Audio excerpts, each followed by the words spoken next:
All right, welcome everyone. I guess before we start, I'd like everyone to read the disclaimer that I've got up on the screen.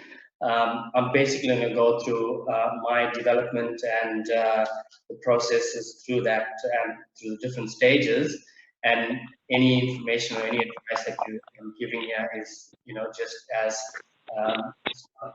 taken, or if you take it and use it, it's at your discretion.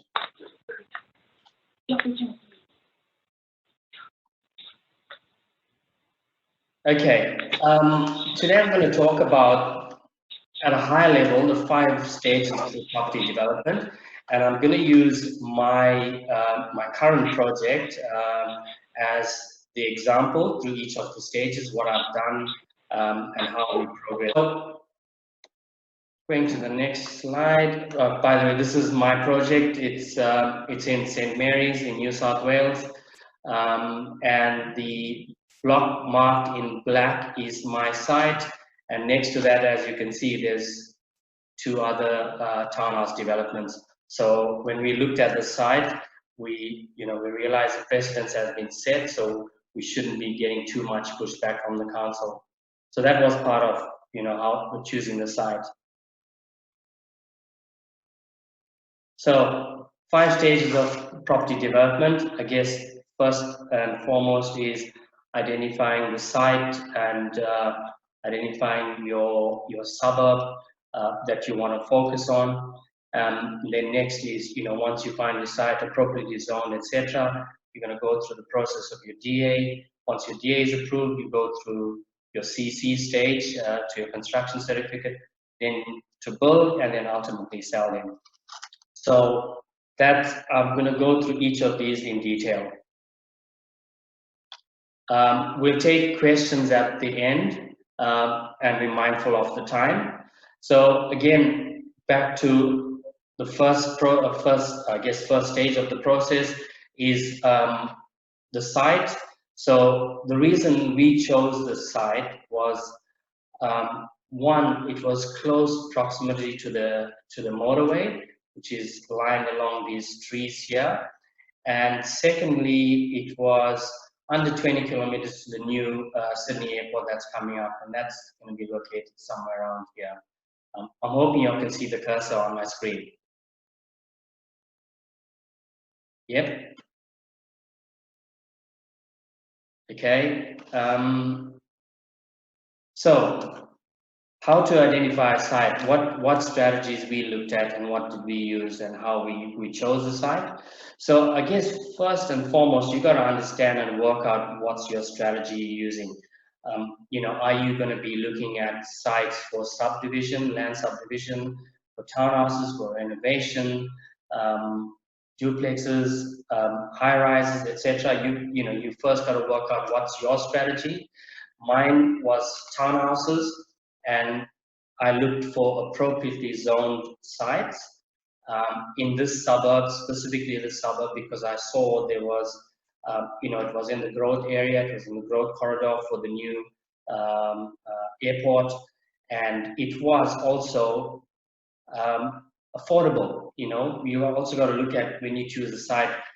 We did this with our JV partners. There's three business partners got together and we bought the site and we progressed to develop. That's, I guess, one is understanding your strategy, working on what you're building, what you do, what you're going to be doing to progress forward. Then you need to look at having a core team around you, and that's quite important. Your accountant is a key player, and again, it comes back to your strategy. If you're building and you want to retain, then you got to make sure that you've got the right structure set up, etc. And get your advice on how you set that up, whether it's through a company, whether you do it through a trust, etc. So your accountant is going to be able to advise you on that. Engage with an architect that's done designed developments in the area. Now, for our one, we looked at the adjacent townhouses that were coming up. We went and looked at who the builders were, who the architect was, who was the surveyor, the town planner, etc. And all this information again is available on the council website. Now, not all councils are going to have that information available. Some councils you may have to go there in person, some you may need to go and fill out forms, whereas some councils, I think, they moving with technology, and lots of this information is accessible on their website. And I guess once you've identified your patch, do extensive suburb analysis. Go to open houses. Engage with the real estate agents. They are the eyes and ears on the ground for that suburb. They know what's selling, what's not, from a design perspective. Also from your target market. Are you targeting investors, or you targeting owner occupiers? So that will dictate your finishes, etc., that you have in your product. Again, become a local expert. Know every development that's the application that's being submitted to council. Look at previous ones that have been approved. Look at the conditions that was accompanied the DA, etc., and know what challenges you're going to potentially face. Do your due diligence, and it's important that you spend that time up front before you make any commitment and move forward. It's important that that you understand that the time that you spend at the initially is going to be rewarded at the back end, because you'll have lesser things to, I guess, to go back to council. And I guess I talked about the zoning, understanding whether it's low, medium, or high density that you want. And again, all of this information is available on the council website. Overlays, there's flood overlays, bushfire overlays, heritage sites, overland flow, again, all available on the council website. On my side, on the one that I'm talking about and we're developing at the moment, we had overland flow overlay that affected us, and we had to, we couldn't build, or we had to raise the foundation for the first townhouse. Understand your block size, what you can get, your yield, what services are located on that site, the contours, whether the site's falling away from the road or falling towards the road, that will, if it's falling away from the road, then you're potentially going to have, you're going to have to negotiate with the neighbors behind you for easements, and that's not, in some cases, not, you don't get the best outcome. Some refuse, some ask for crazy amount of money, and that could delay your process. So, make sure you understand when you go and look at the site, you check the slope of the site. Is it sloping towards the road or away from the road? You'll find sites that tick all the boxes. It's sloping towards the road, and a few sites that we looked at, we found that the sewer was running through the guts of the site, and the cost to encase that was eating into our profits. Would then made it not feasible, or we passed on those sites and we moved on. And those are things that I guess you learn as you go along, as you do due diligence on sites, and you pick up on things. And I guess the thing is, always listen to what the agent is telling you. Listen to the vendor. There's some sites that we went to look at. There was one that was located right next door to a Red Rooster, and we talked to the owner, and he says, 20 years ago there was a service station on that site, and straight away that sent alarm bells off, because with the petrol station next door, that site, there'll be contamination. Now, if he hadn't mentioned that, I would have gone and spent a lot more time and potentially look at acquiring that site. But it's things that they say, you always got to listen to comments that are coming from the vendor. And hey, Nate, you pick up little things, and it's always be listen and pay attention to comments from real estate agents, from the vendor, from neighbors. You pop your head over the fence, and you can see whether the site from how it slopes, etc., or if there's potential issues you could be facing there. And then it comes to acquisition of the site.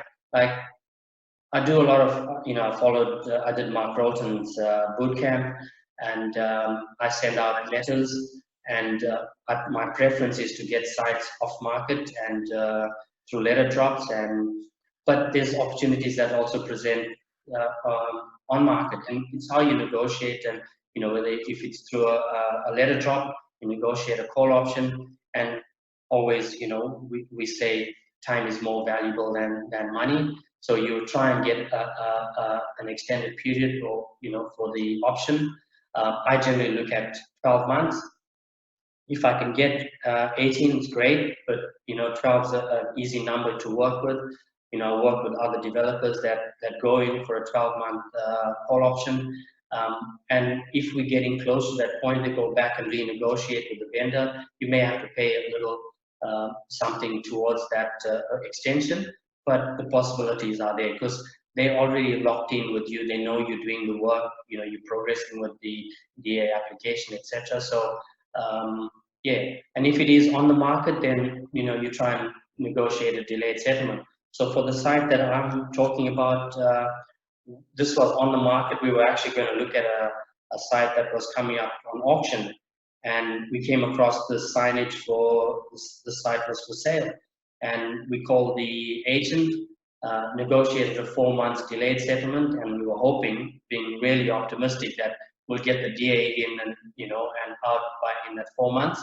Unfortunately, it took us double that, so we had to settle on it.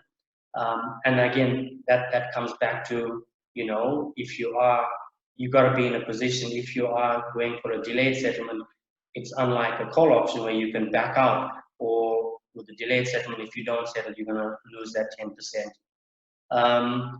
Feasibility, I cannot stress how important it is to go through your numbers, and numbers don't lie. When I started with this site, we looked at the feasibility. Yes, we tried to fudge some numbers to make it look good, but it comes back to bite you at the back. I'm talking from my experience. Put absolute conservative numbers in your feasibility. If they don't work, don't spend time on it. There's a few developers, in our community. We do a quick 5-minute back envelope feasibility. We look at, what the townhouses are, and I'm specifically talking about townhouses in this webinar. So we look at what the townhouses are selling in that suburb, what the raw cost of the land is, and build cost, and we work out, are we making, is there enough profit in it? Because one, we got to satisfy the banks. They're going to look at anything, between 15 to 18% for them to consider funding us. So if we don't hit that, we don't, we can't. We're going to struggle, or you're going to get private funding, which is going to cost you a lot more. So your feasibility is absolutely important, and I know Nathan, you went through this last week, and yeah, there's some key things that you presented there. And again, I'll just reiterate that it is absolutely the most important part of the deal. Again, I'll talk about the market. Understand what the market wants, what the product, the size, the bedroom, car spaces. Again, what's your target market? Are you targeting investors? Are you targeting owner-occupiers? I keep saying that talk to your real estate agents as well, but sometimes you also got to take what they say with a pinch of salt, because sometimes unless you've done a few deals with that agent, some of them will look at, hey, I want to make it I want you to build something that's going to be easy for me to sell and get in and out of it, but it may not be something that's most cost effective or is going to, achieve, I'll give an example. Nathan, you know this one. In Longevity, we looked at, the agent was clearly asking for us to have a bedroom on the ground level. Now, if I had taken that on board, you got to understand what percentage of the market am I targeting for that bedroom at, on the ground level. I'm targeting the retirees, which is probably about percent or 2% of the market, and I'm writing off the other, young families, couples from, from the opportunity. So you gotta take on board what what you're hearing from the agents. Do your own due diligence, do your own market research. Find out, hey, is this an area where there's many retirees or young families? All of that will come into play, and and when you're designing your product. I'm gonna That's move. great, Sunil. It's fantastic. So back to my site again. As I go through each of the stages, I'm gonna talk a little bit about my site. Like I said before, there was 6 next door to us, and that was a huge bonus. So we knew what we could achieve from the start.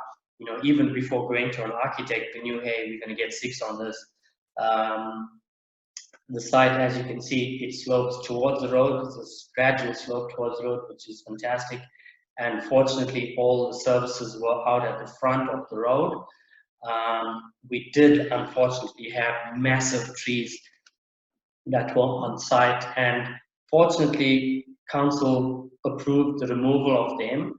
But again, we had to replace with similar trees as part of the DA approval. So we come to the DA application. And once we've got the site, we've worked out, whether we got on a delayed settlement or call option. We've done our market research. We've engaged with the architect, and you've got your core team. So your architect. Some architects will coordinate with all the consultants. In my case, that's what happened, and I guess your role then is more as a coordinator. So your main contact is the architect. He then liaises with the consultants. So for this site, we had to get an Arbus report. One, because of the number of trees that we had there. We had to get an acoustic report because it's on a main road. That's a big learning for me, trying to avoid main roads again, because then you have challenges with RMS. And so I'll talk a little bit about that further down. Geotech reports, we didn't need to do any on this because I looked at, again, the developments next door. They didn't need any geotech reports. There wasn't any rock that they hit, and I hope that ours would be the same. If you're building in an area that has mines, so in Sydney or New South Wales, Newcastle, Central Coast, etc., you got to get your mining subsidence reports. And like I said, mine was on a main road, so I had to get the traffic report, etc. So those are all the key things that you need in preparation for your DA. And then you go with the guidance of your architect. So my architect chose not to do a pre-DA meeting with council, and I guess in hindsight, that was not the best decision. I could have streamlined the approval process and got that reduced from 8 months to probably 4 to 5 months if we had met with council and understood all the requirements. And I guess one of the other factors was I got my DA got assigned to a brand new assessor that had just started with the council, so he literally went through everything in the, through the whole book at us, everything possible. So understand what your approval time is. Engagement with council, like you know, once you know who the assessor is, you can meet with them, ask him, you know, how often can I touch base with you? Like the assessor, I set an agreement with him that I'll touch base with him every 2 weeks, so that, you know, one, you at the forefront of them, you know, you're reminding them that your DA is in there, and if something has come up, then you get to know without waiting for a month before they come back to you for an RFI, etc. So have that constant engagement, talk to them. In some cases, they may not want it, you know, they may want to contact you when they're ready. And again, it depends on the council, it depends on the assessor. And I always say property development is not always all about property, it's about people, it's about engaging and how you deal with people. And Absolutely. so yeah, that's important, and you know, you can make that call from the outset whether the guy is approachable or not, or how should you go about ensuring you're getting updates, frequent updates. And I guess the DA is an approval to build, and the key thing is understanding the conditions on the DA. Now, on mine, I had 53 conditions, um, and that will impact on your CC stage. And I guess for those that are in Queensland, I think it's called the BA. Yep. Building So approval. in New South Wales construction certificate, yeah. So understand your conditions on there from the outset. You know, get on the front foot and start working through them. Sunil, can I ask you a question? Yes. With the conditions from the council, did that at all impact the feasibility or any costings from those conditions? Yes. Yes. Okay. So it did, and I guess that's why we say you got to have enough fat in it, and that's when when I stressed about the feasibility. Make sure you are really conservative, because if you're not, and there's surprises that will come up. Like for mine, then I guess the developer next door didn't need an acoustic report, but I got asked to do it. And that was just the assessor and council required that. So that was, cost that we didn't anticipate. We went through part of the challenge, and I think Nathan, you know this. We got the DA approved. Council approved the DA without getting the concurrency from Roads and Maritime, from RMS. And when I was ready to go to apply for the construction certificate, and we went to RMS to find out what's the process, what's the fees, etc. They came back and said, no, we haven't issued a concurrency on this, so you can't even, you can't do anything. So we had to go back to council, had to lodge a section 96 because RMS wanted us to incorporate a turning bay on the site, because you'll see it's quite a narrow site, and it's on a main road. So I can understand RMS requesting for us that all vehicles are to enter in a forward direction and leave in a forward direction, so they can't back out onto the main road. So, I mean, from a safety perspective, I understood that, but from council's perspective, they approved the DA, and they threw their arms up and said, right, it's got nothing to do with us now. So those are some of the challenges that we faced, and that, again, yes, Nathan, that came out in the conditions. It was very vague. They said you got to get approval from RMS to continue, but what that approval entailed was, all this additional stuff that we had to do. We had to go and submit for a section 96. That again caused us delays to progress forward. It increased, costs, so we have to incorporate the turning bay. So yeah, I guess it's really important to go through those from the outset and start working it straight away. Yeah. So back to this picture on the screen, the site we bought was almost 1,200 square meters. And, we were buying the land, not the house. This was an old 2-bedroom fibre house that was on there. literally falling, close to falling apart. So next stage, I guess, in the process is the CC. Once you have your DA approved with your conditions, you engage with your private certifier and you address all the conditions of the DA through that. And once you've got all those conditions addressed, then I guess, he will then stamp the CC and you can proceed from there. But I guess the CC stage is you're working again, you go back to your architect to get the higher level, higher detailed construction plan. Like the DA is telling you, yes, you can build. The CC stage is telling you how to build it. And at this stage, you'll go through your demolition. On my project, because we had settled on it, we own the site. The tenant had moved out, so we were struggling to get someone to rent it.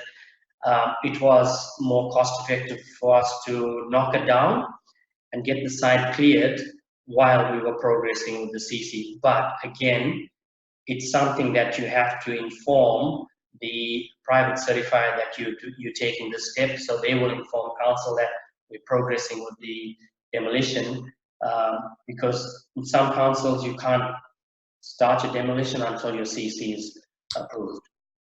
So in this, we ask special, approval to progress with that, and yeah, we were fortunate that we got it.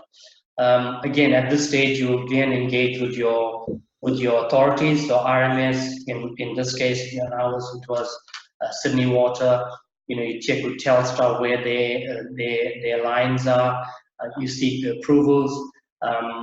And if it is in your condition that you need approvals from all these authorities before your CC is issued, then it's critical that you start moving in, you get acting on it straight away. Sunil, are you able to cover off a little bit on the timing? So how long it took you for DA and then how long it took you for CC? And Yep. So DA got approved in 8 months. And then we started to progress with the CC, but I think I mentioned there, RMS hadn't given the concurrency. So we had to go back and do a Section 96 to get the plans changed to include the turning bay. So that added, a whole heap of time frame in the works. And the DA was approved in October last year, yeah, the CC got approved in July this year.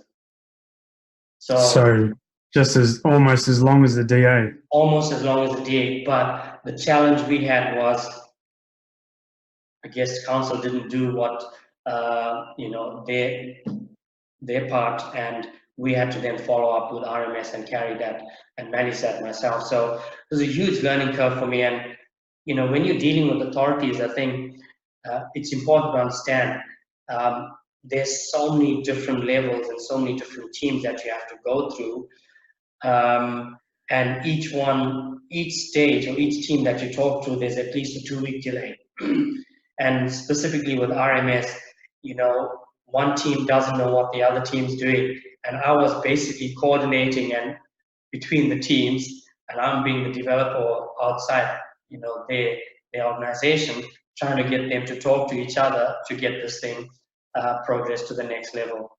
So those are all, I guess, challenges that will come up, and dealing with authorities is not easy. So again, I come back to when you're building, understand where your site is. If it is on the main road, be prepared to go through all of this. Yes, there's profit to be made, but also understand what your holding costs are going to be because of these delays. Isn't it interesting how some of these complications can come on pretty quickly, pretty fast, and if you're running on a skinny feasibility because of lack of experience, how fast you can get into a lot of trouble really quickly, and how it is very important to work your way up to that level where you and I are, Sunil, and do a couple of shorts, do a couple of small developments and work your way up, so you're not bombarded, and you get this amazing education that you're providing, Sunil, that anything could go wrong, and it's very important to have a conservative feasibility. Absolutely, and I'll keep coming back to that. And I'm glad, we had the feasibility webinar before mine, because it goes, that is the key. You got to start working with those numbers first and understand whether this is a deal or not a deal. And don't force numbers to work. Uh, as I said, it will come back and it'll hurt you.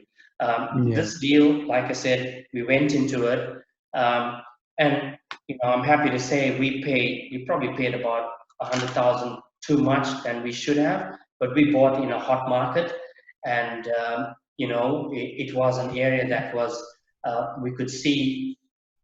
When you work with Price Finder, Mark Rolton's Price Finder, and you go to a site, you can see how many other people have contacted that owner, and you could see there was, like, with this area, there was at least 8 to 10 people that were contacting these vendors. So it was a hot market. It was an area that's up and coming. It's close to the airport. So we said, all right. And it was a market that was climbing at the time. And he said, you know what, we're paying the 100 grand now. We'll make it at the back end. But no one expected what happened last year with the downturn in the market. And we were looking short. And, at a point, once we got the DA and we got to the CC stage, you go in and you start looking at funding. And, you're either going to go with the big four, you're going to go with tier 2 lenders, or you're going to go with private lending. If we went with one of the big four, we'd have to have pre-sales. And can you imagine us trying to pre-sell in a market that's going down? We were actually doing this out of passion and, not for a profit. There came a stage, it was heavily impacting on one of the business partners, and we said, all right, let's test the market. We'll, once the day had come out, we said we'll put it on the market 6 weeks. We see what happens. If we get anything, we'll let it go. If we don't, then we got to bite the bullet and we got to continue to construction. We tested the market. We were getting offers, factoring. We had what we paid for it and the DA cost. We were happy to break even. We weren't even getting close to that. We would have lost about 300,000 if we sold at that time.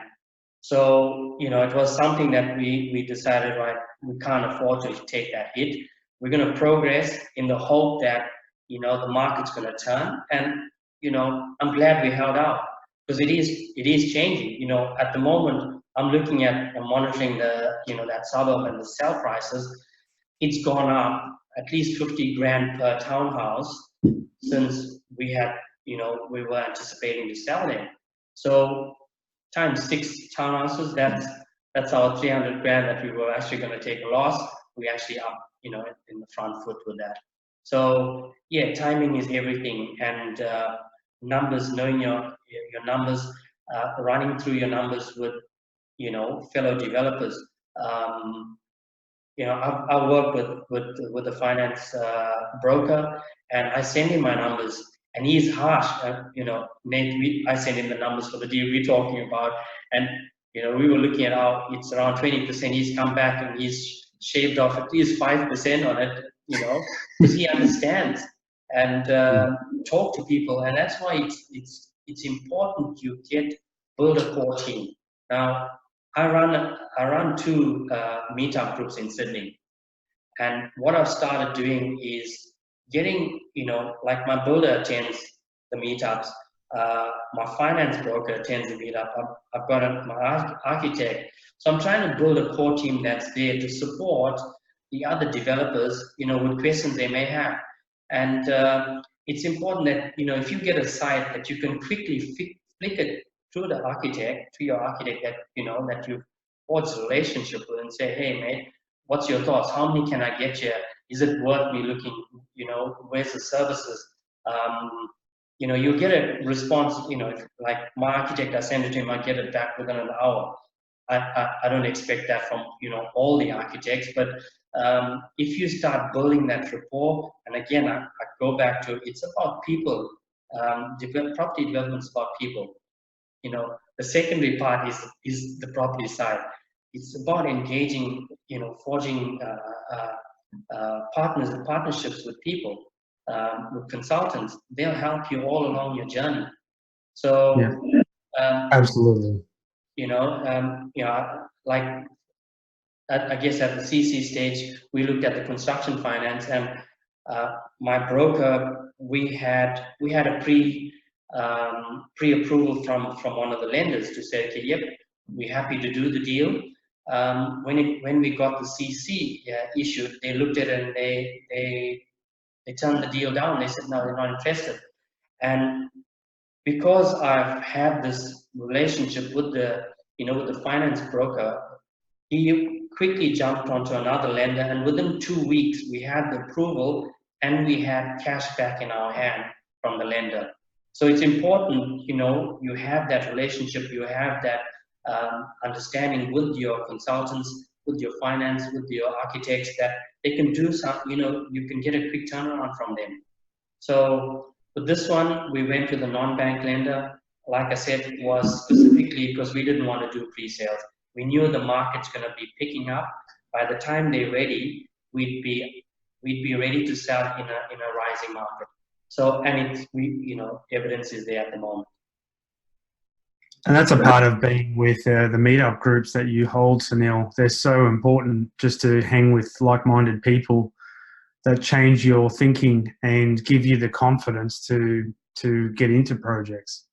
You hit the nail on the head, then. It's lots of people. I was actually in Melbourne 2 weeks ago, and it was for psychology of property development. We always think that, yep, we've got the skills, we've got the money, we've got the knowledge, yep, we can do it. It's also about having the mindset, and clearing your obstacles in your mind. And one of the students at that event mentioned, it's quite daunting that they're embarking on this journey. And I said, you know what?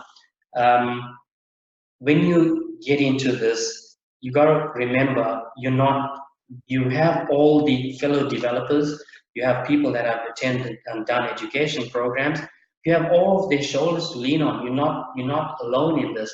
And that's something that Nate, I promote all the time in the meetups, that, hey, we're here to help and we're here to support each other. For me, it's never about the money. It's about helping each other and helping each other grow. The famous, the quote is, all boats rise when the tide comes in.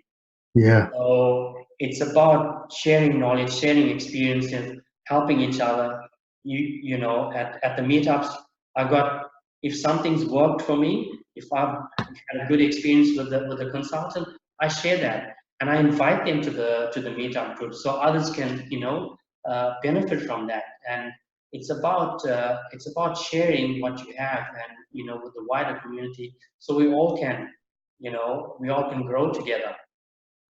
Absolutely. Back to my photos on the site.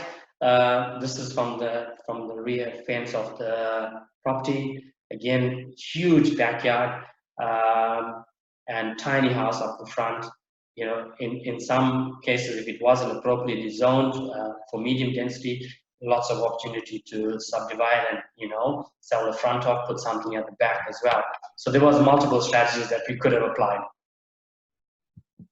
I guess after the CC is approved, then you're going out to your builders, engaging with builders, getting tenders, etc. Now, for mine, we talk to lots of builders, and it's important that the builders that you send out tenders to. I had a massive variation from I had for full turnkey on.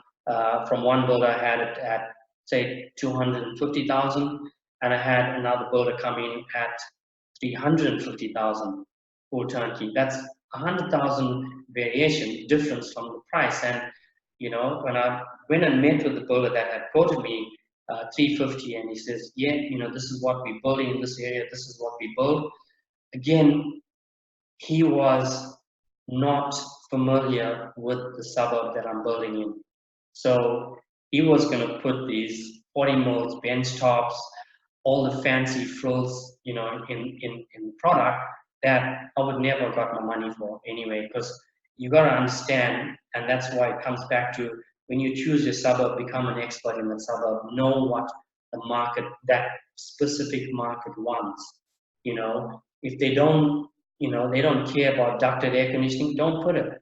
Or you can put it as an optional add-on, so this builder was way off the mark, and I let him go.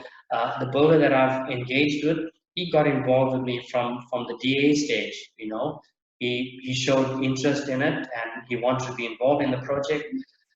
And I said, fine, this is the number I have to hit.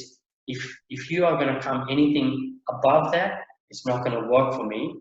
So to the extent, I mentioned where we were considering selling the site, the builder was prepared to work with whoever bought the site, and he actually went and met with one of the potential buyers as well to say, yep, those numbers are right, I will build it for that, and this is what I can do. So, from the outset, I knew he was genuine. His price was, it met what my requirements were and my feasibility.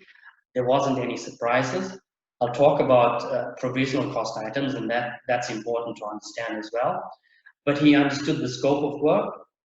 We looked at what that suburb required. We looked at, and as I said, I attended quite a few open homes there. Looked at the finishes. Looked at what was selling fast, what was still taking a longer time to sell, and why. And then we designed, we worked with the architect and the builder. And that's another key thing that I, a takeaway that I learned from this project is I brought the architect and the builder together, including the acoustics engineer, around the table, and I said, right, this is what we have. I asked the builder, do you see any challenges with this design? And he identified a few things. The architect was there. My architect is an old guy, and sometimes he gets annoyed when people pick at his drawings. But the bonus is that he's past life, he was a builder, so he understood. When my builder was asking for things, he understood. Yeah, okay, yep, you're right. We'll make those changes, and we then got a product. We got a plan and design that's, it's not, we don't have, we talked about the cantilevers and things last week, Nate, how you design, complications, roofs, etc. All of that impact on your timeline, on your build time. So I wanted to be in and out of there because I was delayed with the DA, with the CC. I wanted to fast track the build. And I want to make sure the design was able to provide the builder the ability to fast track it. So currently we framing and we on second level now, and I reckon in a couple of weeks or more we'll have the roof on, and then all the work is going to be inside. So I'm still able to achieve what my I said early next year I wanted to be on the market. And we're looking likely to achieve that. So understand the scope of work with your builder. Go through your inclusions, exclusions, the fittings, etc. Understand the provisional cost. That's key, because there's things that he can't quote for, or he'll just put a provisional cost in there. Like my example is the stormwater pit that RMS want us to put on the site. Even though there's one on the neighboring development site, they want us to build one in front of our site. So we've put in a provisional cost of 25 grand. They've come back now with a cost of 75,000. there's a $50,000 variation because that was a provisional cost. Now, Going in someone's back pocket. things will come up, you know. So it is important that, one, you understand what your requirements, you know, your conditions on your DA, on your CC, all of that, working through stuff. When it's provisional cost, go and do your due diligence on that. And, you know, the builder may say, okay, yep, I'm allocating 50,000 on this. Talk to other, you know, look at the site next door. I looked at the site next door and I got some indications, but it wasn't as complex as what mine is. But it'll give you an indication of the time, you know. Variations, work with your builder on, you know, how you're going to deal with variations. They will come up. One of the variations that I had was, you know, the dirt removal, the soil removal from the site. Initially, we looked at, you know, it was going to be probably 10 loads. It ended up being 22 loads of dirt that needed to be removed. So that was a 12,000 variation.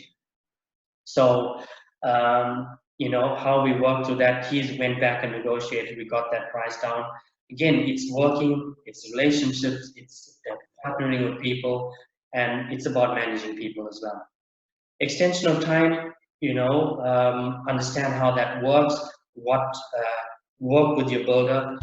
You know, don't be harsh and hard to crack the whip every time he's you know, there's a delay on his side, because there'll come a time where you will cause delays, and if you are playing hardball with him from the outset, it's going to come back and bite you in the back end, where if you cause delays, then ultimately you're going to be penalized for it as well. So work out, you know, how you'll work through variations, how you work through extension of times, etc., and come to a clear understanding. Yes, they'll come up, and it's how you deal with it. It's important. I guess at the build stage, you look at your pre-sales. Like I said, we weren't considering pre-sales, and that was part of the reason we went to a tier 2 lender. We paid the higher interest rate, because if I had gone with one of the big banks, then pre-sales would have been required, and I was trying to pre-sell in a market that was tanking. So, you know, it kind of offsets that higher percentage that I'm paying now, because the market's lifting and I'm getting that return, which is far greater than that minor percentage, a higher percentage rate that I'm paying with the tier 2 lender. That's a very good point, Sunil, about timing. Yes, yep. You know, it's time management, you know, project management 101. You're managing resources, you're managing.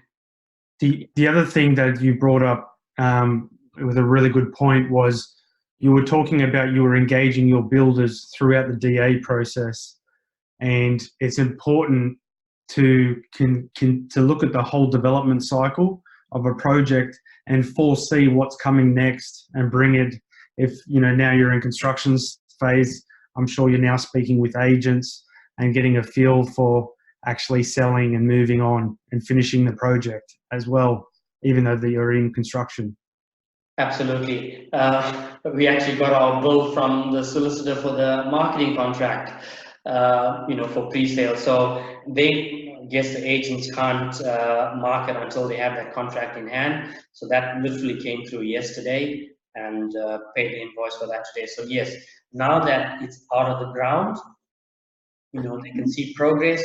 It's being constructed, so it's going to be a little easier for them to market it, to say, hey, it's not a blank piece of land there that they're trying to people to envisage what's going to be built on there. Now it's visually there, you know, touch, feel, and speed. So yeah, don't have enough money to build it, so they have to get funding, like the loans. Sorry, say again, I missed that. Yeah, and he's getting loans from private people, which is higher than the banks. I think someone's got their microphone on. Or is that a question? I thought it was a question, so yeah. Sorry, was that a question? Was that Paulo? No. Sorry, my mistake. Keep going. Sorry about that. No drama. I guess once it's built, then we talked about pre-sales. Then it comes to once the product, the construction is completed, you've got your, you start with your sales. At this stage, you'll obviously start getting renders done. On mine, I didn't splash out on getting fancy renders done on it. I went to, an overseas company, sent them my DA plans. They worked on that, provided the renders. The marketing company was happy with that. They could do, social media marketing, as well as for brochures. It was sufficient for them. They were happy with it, so all good. Where you can save cost, save. If you are, if you're in a higher end product, then yes, you'd spend that money on making sure you get good quality renders done. In this project, I didn't need to. Decide whether you're going with a marketer or a real estate agent. Some of the projects that we've done up in Newcastle, there's marketing companies that we use. They don't have a shop front. They deal exclusively with off-plan sales, and lots of the projects there, they pre-sales.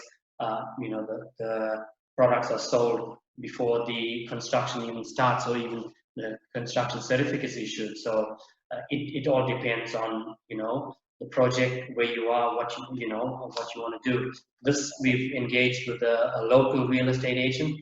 They've been helpful through the process with us. She was involved in trying to find sites.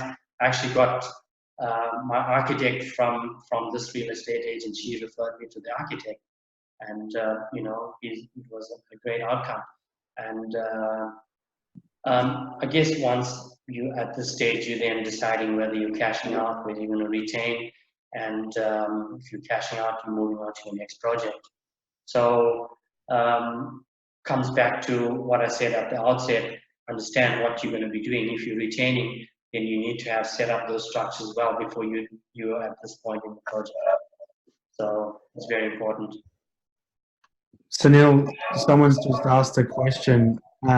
Is Sorry. the finance that you got for your project, is it commercial rate finance? Yes. So this is a 6 townhouse project, and we initially settled on the land. So we bought the land outright. We paid cash and we bought the land. There were multiple reasons for that. One of the business partners is a businessman, and he didn't want to do a full doc loan. So we had no choice. And like I said, if you are negotiating a delayed settlement, you're still going to have to settle on it. If it is under an option, then if it doesn't work, you walk away, you lose a little, you lose your option fee and whatever consultants fees you've paid up to that point. But we couldn't walk away. We would have lost 150,000 because it was 10% if we didn't settle on that time. So we had to quickly rake up the cash, buy the site, and move on. So we purchased the site outright, and then we went to construction finance. There's ways you can do, if you've identified a site, you can talking to the right finance person, the broker, can make it a seamless transaction where you ask for a delayed settlement, and the funder then settles on the land, and then at the same time funds your construction. So it's one transaction versus 2 separate transactions or 2 different lenders that you're dealing with, because you obviously go to a resi to settle on the site before you go to your construction finance. Again, like I said, this was a 6 townhouse, so there was no way we were going to do resi on it. We had to go for commercial. The LVR, I think they worked out. I mentioned earlier on, the initial funder pulled out of the deal, so we used the same valuation in the QS report to engage with the second lender, and they went with that 62%. So because we had bought the site outright and we owned it, we handed in the deeds, and that covered that 38%, the funding. Cool. So apologize, I'm not familiar with Zoom, and the questions are, I've got two screens, and I think I mentioned to Anne that I'm not watching both the screens, so I apologize if I missed any questions. I think that's the last slide on the process. So this is the DA approved plans, and that's pendant council. So you see the stamp on it. We built 6 townhouses. Like I said, it's a very narrow site. It was 17-meter frontage.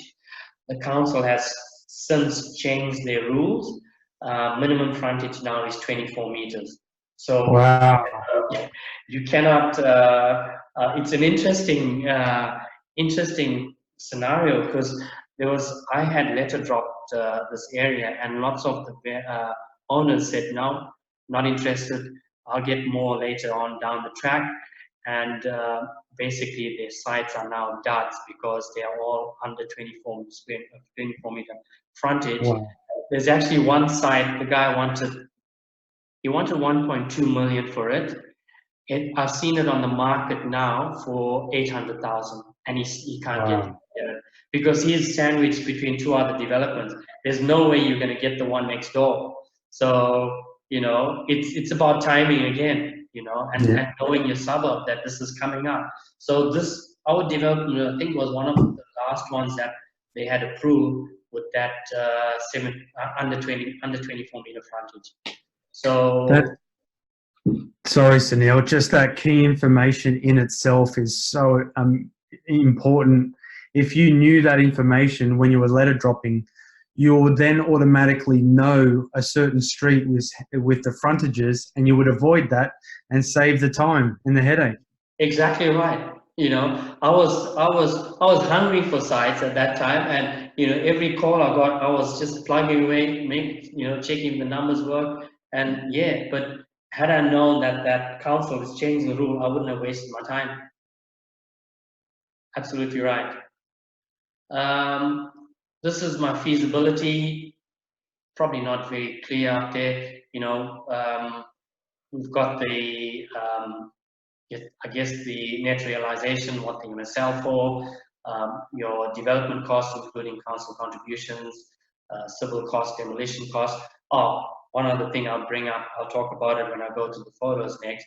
Demolition costs.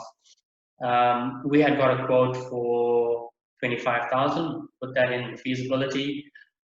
When they came to do the demolition, took off the trees, knocked the house down, and then lifted, the concrete slab, buried under the concrete slab. Lo and behold, asbestos. No. So we got hit. So the demolition cost went up from 25 to 38,000. So that was a quick 13,000 uplift. Variation already on on our skinny numbers. Incredible. So. And some of the pictures here, where they're starting demolition, you can see the guys are wearing their masks, etc. It's an old fiber house. That's a site there with the site clearing. This picture is actually of the asbestos, not very clear though. All the trees, and then a clean site after the demolition. Construction progress. This is when they were benching the site.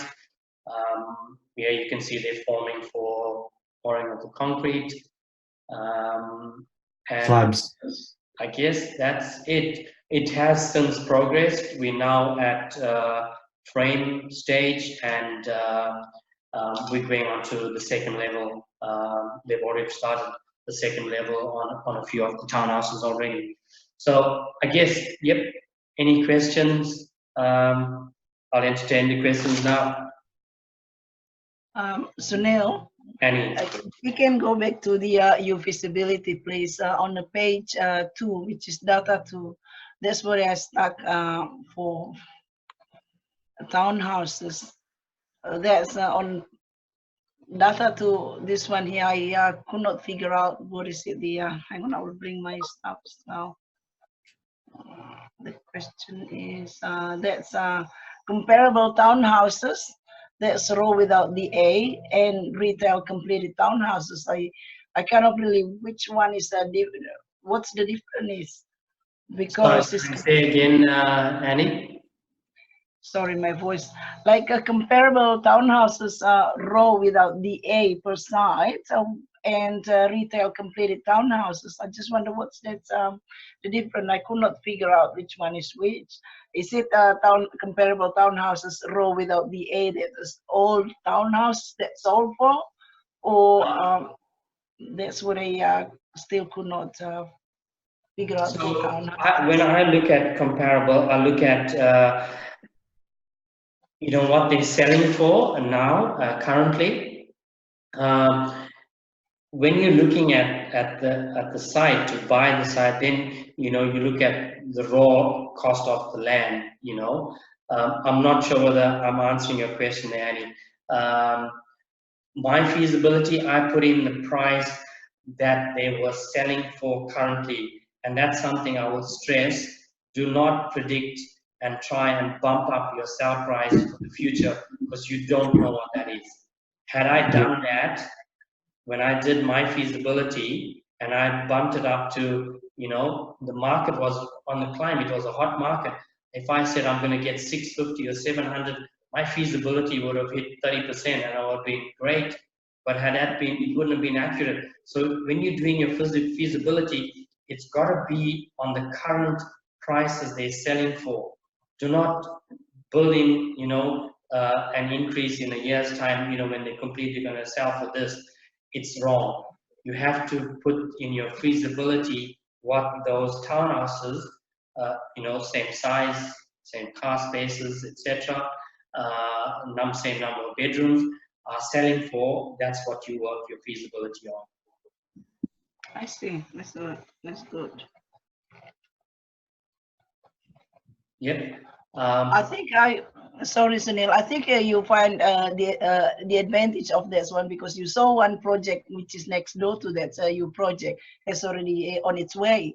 Then I learned from this one as well. So when we see the project coming up, then try to market or around as well. Never know, maybe there is opportunity over there. Yeah, and I think Nathan, you covered this last week, especially I think with your project. Don't be a pioneer. Do not be a pioneer. Do your market, do your suburb research. Correct. You know, when I do letter drops, when I try and identify a suburb that I want to drop letters, I go into Google Maps, I go into satellite view, and I skim over the suburb and look for, are there townhouses already there? And if they are, then I drill down and see how many they achieved on the block. Then I, you know, go onto a council website. So that all forms part of your due diligence. You know, if there isn't townhouses there, you're going to find pushback. You know, and council, it's going to be, you know, something that they're not familiar with. It drags out your timeline. You know, you get, you know, you know the challenges you face there, Nathan, with all the objections from neighbors, because they're not familiar with this, you know, the change. Even though council has zoned it for that, council themselves are not ready for that, you know. And you, if you are the first one there, you are going to get smashed. You'll be set an example, yeah. Yeah, correct. So look for areas that have been developed, whatever your strategy is, that there is existing similar developments. Talk to, you know, see who's the builder, who's the architect, talk to the consultants, you know, look at how long you know, try and find what their DA was, the DA number, go onto the council website, check who the consultants was, how long, when they lodged it, when it was approved, understand the timelines, etc. Because if you're a pioneer in that area and you're trying to do something for the first time, you don't have that historical data to leverage off. You know, you're taking a stab in the dark. Your project could take you 2 years, 3 years. You know, so it's quite important. Quite important. Exactly. That's correct. So I think it's a really good thing about you did it, because your builder and the town planner, you're trying to introduce them to each other. Where I know there's a lot of them are like builders and maybe the drawings or plans or town planner, they are not working together. That's what I heard about it, but I don't know. It's you said that's when you asked the builder to say, is there any challenge on the drawings or the town planner, which is good. That's why. So one Yeah. thing. It's Learn. important, and you know, rather than you sending emails and you're trying to, you know, for each one to understand what the question is or what the challenge is, I found it far easier and far more streamlined, and it saved me heaps of time and headache by just getting them. And I just met at a local cafe, coffee shop, brought the plans out, we talked about it, we marked what needed to be done, and away the architect went. He made the changes, came back the next day. It took us all of one day. If I had done it the other way around through emails, trying to, it would take me a couple of Yeah, weeks. you're right. That's great. Fantastic. Sunil, someone's asked, Amber has asked a question. She says, hey Sunil, how do I find the slope of the land prior to engaging a surveyor? Is that possible? Yes, very, very possible. Now, one of the things that I do, Amber, is when I send letters or if I'm looking at a site, I drive that suburb. I drive around the suburb. I get to know what's there, where's the schools, where's the shopping centers, where's the train station. I've conditioned my son, who's in year 12, when he comes with me and we're going to look at properties and say, Dad, there's a train station here, you know, so he knows what I'm looking for. And, you know, even if you're going on, you know, driving around on the weekend with your family, you start to, you know, again, you get yourself in that mindset and you start to pick up things.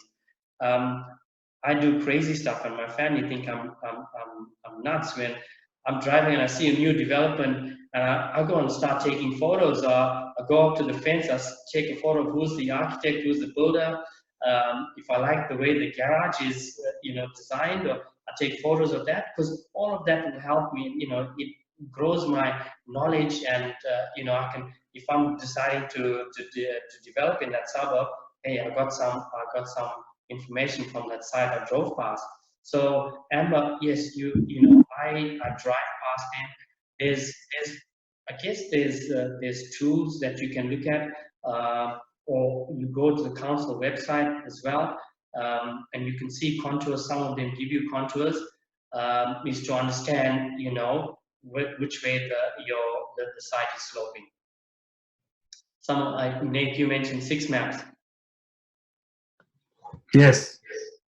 Yep. So yeah, I'm not familiar with that. I haven't used 6 maps on that. So yeah. There's a tab you can Question choose. from Polo. Have you ever subdivided for blocks of land and rural or low density large blocks, or do you focus on? No. I do look at large subdivision, and I lean on a fellow developer by the name of Nathan, who has some experience in that space. So again, it's about the community, you know. And I guess if Nathan wants to know something about townhouses, he'll come and ask me. Although I was the one bugging him when I first started this journey, you know, hey Nathan, what do I do here? What's your thoughts on this, etc. But it's about leveraging from each other in the community. Now, Paulo, I don't know where about you. Are you Sydney or Melbourne based, Brisbane based? I'm Brisbane based. Brisbane based, and you know, I'm pretty sure there's meetups, there's network groups that are there. You know, just I always tell people, go to as many as you can, because sometimes I see something or I'm working on something and I get excited. I got no one to share that with. If I go and tell that to my wife, she thinks I'm crazy. You know, she's not interested. You know, she doesn't want to hear about property. But you know, when you with like-minded people, you have the meetups and you share this, and you can see the excitement in the other person when you're talking about, you know, hey, Absolutely. from the side, you Yeah. know, what do I do? And I see that firsthand. That's one of the joys that I get out of organizing the meetups and seeing people network and seeing people grow and seeing people forge things. And some people are now doing JVs together. Yeah, my brother is talking to an architect that I work with in Newcastle, and he wants to do stuff there. So it's amazing. It's yeah. We're about to do a site together. So sorry, say again. And we're about to do a project together. Absolutely, absolutely. It's all about being in that community, sharing, and you'll get you'll get people that are reluctant to share. They keep their cards close to their chest. But I'm an open book. What you see is what you get. I share with everyone. I'm happy to help people, and I always tell. I was actually telling an agent before this webinar started that it's never about the money. The money is a byproduct. It's about the journey and who joins you on that journey. Who you take along you on that journey. The money will come. If you focus on the money and your money is the primary focus, you will not see all the good that's happening around you or the support that's there. You'll focus only on the money. That's good, Sunil. That's really good. Okay, any other questions? Nothing? You're going to have an early mark, Anna.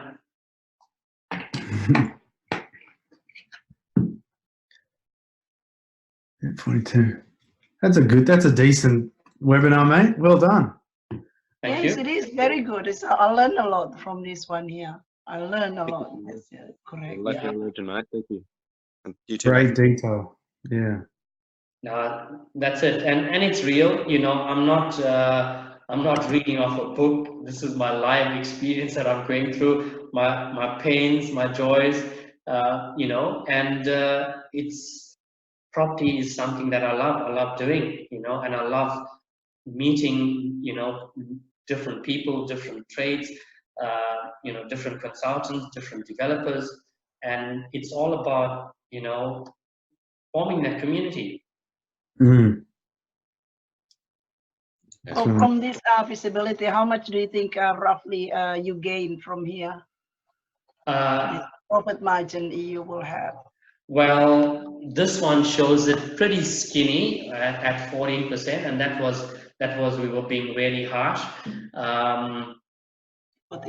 And one of the things that you learn, and I said it from the outset, is when you engage with a finance broker, it's important that he knows you, he knows your capacity, he knows what your plans are, that, hey, this is not a one-hit wonder, I'm going to do this deal and I'm out of it, I'm pulling out of the game, I'm hanging my boots, I'm hanging my gloves. He knows that there's future deals that you are going to work with him on. He was really, really creative with this feasibility, in order for us to get that 15%, we had to do creative stuff. We had to look at, we had to drop the purchase price. That's something that if you went to someone that you hadn't engaged with before, didn't know your circumstance, didn't know what you're trying to achieve, didn't know that, hey, there's future deals that you're working with as well, they won't be creative. I'm not saying that that's a good or a bad thing to do, but we were open with the bank or with the lender that we went to say, hey, this is what we've done. And they said, we don't care about that. We know you will sell your 6 and we'll get your money, we'll get our money out of after the first 3. After that, whether you make your money back or not, it's not our problem. So they were happy to work with us, even though they knew we had dropped the purchase price for us in order for us to achieve that percentage, profit and cost percentage for them to go ahead with the deal.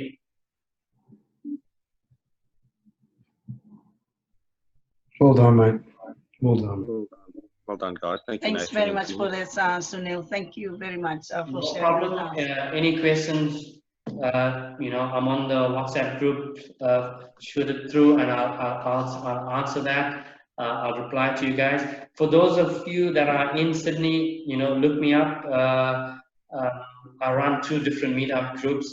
and come say hello and meet the rest of the team, meet fellow developers, etc.